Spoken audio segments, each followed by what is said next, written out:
College में गर्मियों की छुट्टियां होने पर राधिका और रोहन अपने दोस्त मनोज और शिल्पा के साथ परिवार के पुराने फार्म हाउस पर घूमने जाने का प्लान बनाते हैं। गाइस, तुम दोनों को वो फार्म हाउस बहुत पसंद आएगा। बचपन से ही वो मेरी और रोहन की सबसे पसंदीदा जगह रही है।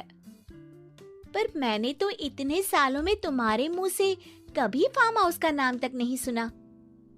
बचपन में फार्म हाउस जाते थे, लेकिन फिर अचानक सबने वहां जाना बंद कर दिया और वजह कभी किसी ने बताई नहीं। पर अब हम चारों मिलकर वहां धमाल करेंगे। इसी तरह बातें करते कुछ घंटों का सफर तय कर चारों शहर से दूर ऊंची पहाड़ी पर बने राधिका और रोहन के फैमिली फार्म हाउस पर पहुंच जाते हैं। वाव यार, ये तो बड़ा ही सुंदर है। पूरा घूमोगे तो और अच्छा लगेगा, लेकिन उससे पहले सब फ्रेशन अप हो जाओ, फिर साइट सीइंग के लिए जाएंगे।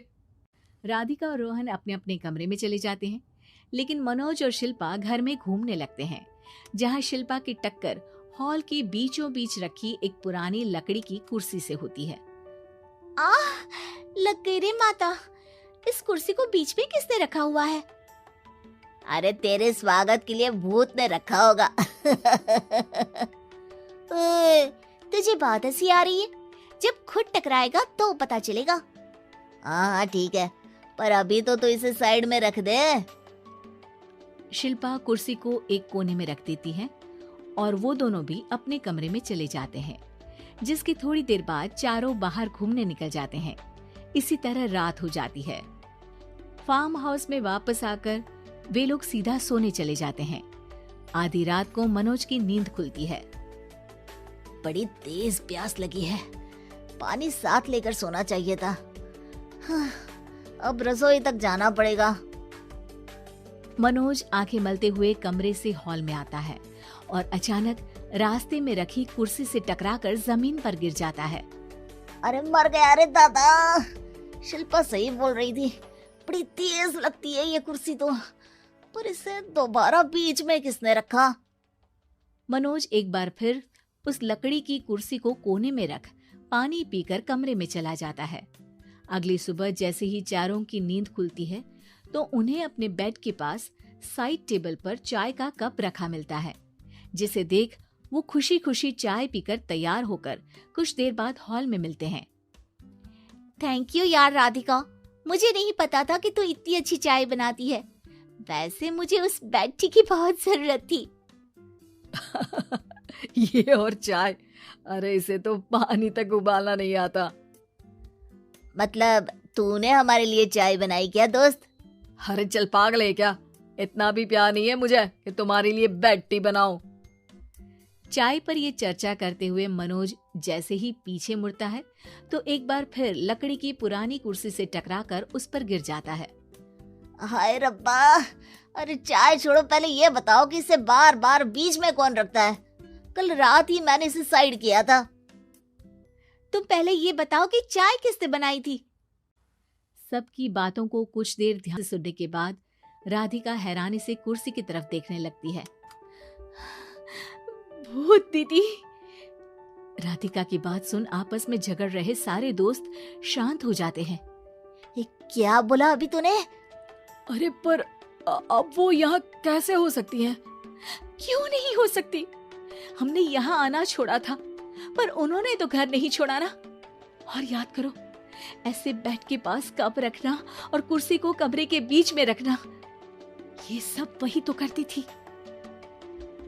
ये तुम दोनों किसकी बात कर रहे हो? अरे जो भी हो, कुछ अच्छा तो बिल्कुल नहीं लगता। अब देखो, डरने की कोई जरूरत नहीं है।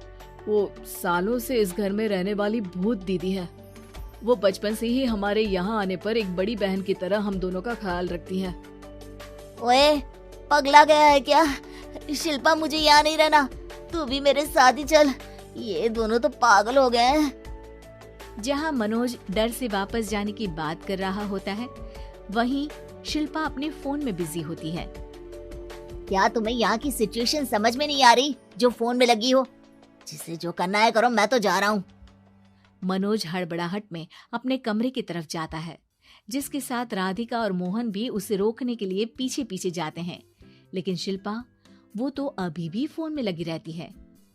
कुछ देर बाद जब वो तीनों दोबारा हॉल में वापस आते हैं तो शिल्पा को सबके पैक्ड बैग्स के साथ देखकर हैरान रह जाते हैं। ये सब क्या है शिल्पा? यहाँ हम इसे समझा रहे हैं और तुम हमारे बैग्स भी पैक कर कर लेकर आई। अरे आखिर में फोन से बाहर निकलकर कुछ किया तो सही इसने। दोस्तों देखो, कल से हम यहाँ हैं। भूत दीदी ने कुछ किया नहीं ना? फिर डर क्यों रहे हो? 4 दिन और रुकोगे तो पता चलेगा कि क्या होगा। मतलब? इस पर शिल्पा उन तीनों को फार्म हाउस से बाहर लाकर फोन में पुरानी न्यूज का आर्टिकल दिखाती है। सालों पहले यहाँ रह रही औरत ने अपने दोनों बच्चों को सुबह सुबह दूध में जहर पिलाकर मार दिया और फिर हॉल में उस कुर्सी पर खड़े होकर खुद भी फांसी लगा ली थी। तुम्हारी बातों से मुझे इस केस की याद आ गई। गूगल किया तो पता चला कि ये वही फार्म हाउस है। अभी भी यहाँ रहना चाहते हो जिससे कुछ दिनों में वो सबको थोड़ा थोड़ा जहर देकर मार दे? अरे पर ये दोनों तो बचपन से यहाँ आ रहे हैं, फिर इन्हें अभी तक कुछ क्यों नहीं हुआ? वो तो पापा बताते हैं कि हम आते थे। हाँ, और मुझे भी एक बार का ही याद है। वाह, और कहानियां तो ऐसे सुना रहे थे जैसे सदियों से यहीं रहते हो। तीनों ये बात कर ही रहे होते हैं कि अचानक फार्म हाउस में से एक आवाज सुनाई देती है। मैं यहाँ किसी को जिंदा नहीं रहने दूंगी, किसी को नहीं। बस ये सुनने की देर ही होती है कि चारों डर से कांपते हुए तुरंत कार में बैठकर वहां से भाग जाते हैं।